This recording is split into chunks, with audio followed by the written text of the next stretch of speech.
NSA Ajit Doval ने बता दी तारीख, किस दिन बांग्लादेश जाएंगी शेख हसीना। शेख हसीना की हुंकार वही है प्रधानमंत्री। चीन की गोद में बैठे बांग्लादेश को संदेश, यूनुस को भारत से दुश्मनी पड़ेगी भारी। भारत के राष्ट्रीय सुरक्षा सलाहकार अजीत डोभाल, जिन्हें भारत का जेम्स बॉन्ड भी कहा जाता है, उन्होंने बांग्लादेश के उच्च प्रतिनिधि खुलीलुर रहमान और पाकिस्तान के खुफिया दिग्गज यूनुस के साथ एक अप्रत्याशित और तीखी मुलाकात की।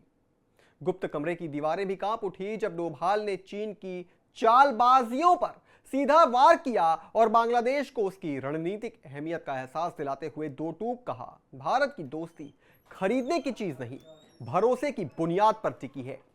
उनकी सधी हुई आवाज में गरज थी, आंखों में वही खुफिया तेजी और सामने वाले समझ गए यह शतरंज का कोई आम खिलाड़ी नहीं, बल्कि वही है जिसे हर चाल का अंत पहले से मालूम है।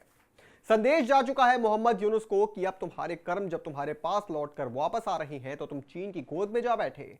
अब ट्रंप से बचने के लिए चीन भारत के आगे हाथ जोड़ रहा है। भारतीय पीएम नरेंद्र मोदी की हाल में ही थाईलैंड में बांग्लादेश की अंतरिम सरकार के हेड मोहम्मद यूनुस से मुलाकात हुई है। इसकी काफी चर्चा है क्योंकि दोनों देशों के रिश्तों में तनाव के बीच यह बैठक हुई है। नरेंद्र मोदी और यूनुस के बीच 38 मिनट तक चली बैठक का माहौल सौहार्दपूर्ण रहा, लेकिन इस दौरान पर्दे के पीछे भारत ने बांग्लादेश को काफी सख्त संदेश दिया। बांग्लादेश प्रतिनिधिमंडल के साथ बातचीत में भारतीय डेलीगेशन ने स्पष्ट कहा कि ढाका ऐसे कदम ना उठाए जो दिल्ली के लिए मुश्किल का सबब बन सकते हैं। खास तौर से अजीत डोभाल ने इस दौरान सख्त रुख दिखाया। भारत के राष्ट्रीय सुरक्षा सलाहकार अजीत डोभाल और यूनुस के उच्च प्रतिनिधि खुलीलुर रहमान के बीच हुई बातचीत सबसे महत्वपूर्ण थी। बिम्स्टेक के ऑफिशियल डिनर के दौरान दोनों एक दूसरे से काफी देर तक बात करते रहे। इस बातचीत में डोभाल ने रहमान को अपनी शर्तें स्पष्ट रूप से बताई। उन्होंने रहमान से कहा कि बांग्लादेश भारत की सुरक्षा चिंताओं को नजरअंदाज ना करे। डोभाल ने रहमान से कहा कि भारत को इस बात की चिंता है कि पाकिस्तान बांग्लादेश का इस्तेमाल भारत के खिलाफ गतिविधियों को अंजाम देने के लिए कर सकता है। इस पर रहमान ने डोभाल को आश्वासन देने की कोशिश की कि बांग्लादेश और पाकिस्तान के बीच नजदीक भारत के लिए हानिकारक नहीं होगी। इस पर डोभाल ने उन्हें याद दिला दिया कि अतीत में पाकिस्तान ने बांग्लादेश के रास्ते पूर्वोत्तर भारत को अशांत करने की कोशिश की है। डोभाल ने बांग्लादेश अफसरों को स्पष्ट कहा कि भारत के सामने सुरक्षा का मुद्दा आया तो वह कड़ी कार्रवाई करेगा।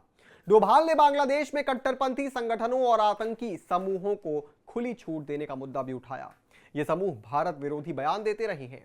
डोभाल ने जमाते इस्लामी, इस्लामी ओइक्या जोट और हिफाजते इस्लाम जैसे संगठनों के भारत विरोधी गतिविधियों में शामिल होने का मामला रहमान के सामने रखा। इन चीजों से साफ है कि भारत अब हाथ पर हाथ धरे अपने दुश्मनों को सुधारने का इंतजार नहीं करेगा।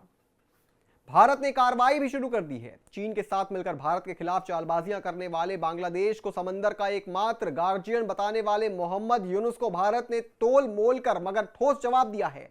भारत के संसाधनों के सहारे विदेश व्यापार करने वाले बांग्लादेश से भारत ने ट्रांसशिपमेंट की अहम सुविधा छीन ली। भारत के विदेश मंत्रालय ने बांग्लादेश को मिल रही इस सुविधा को खत्म करने का ऐलान करते हुए कहा कि इस सुविधा की वजह से भारत के हवाई अड्डों और बंदरगाहों पर भीड़ बढ़ती जा रही थी और इन जगहों पर कंटेनर की तादाद बढ़ जाने से भारत का निर्यात प्रभावित हो रहा था। ट्रांसशिपमेंट का अर्थ एक ऐसी सुविधा है जिसमें एक देश अपने माल को किसी दूसरे देश के बंदरगाहों, हवाई अड्डों या सड़क मार्गों के जरिए तीसरे देश तक भेज सकता है। सरल शब्दों में कहें तो एक ऐसा देश से दूसरे देश को निर्यात प्रक्रिया के दौरान बीच में पड़ने वाली तीसरे देश बंदरगाहों, हवाई अड्डों या सड़क को इस्तेमाल करने की सुविधा। यानी भारत ने एक्शन लेना भी शुरू कर दिया है। जिस तरीके से बांग्लादेश ने हिंदुओं पर अत्याचार किए, शेख हसीना को भारत में शरण लेनी पड़ी, चीन के साथ मिलकर उसने भारत के खिलाफ साजिश रची, इन सब का अंजाम है कि आज भारत बांग्लादेश को सबक सिखाने के लिए मजबूर है। इस पूरी खबर पर आप क्या सोचते हैं दोस्तों, हमें कमेंट करके जरूर बताएं और भी तमाम बड़ी खबरों से जुड़े रहने के लिए आप देखते रहें आनंद भारत।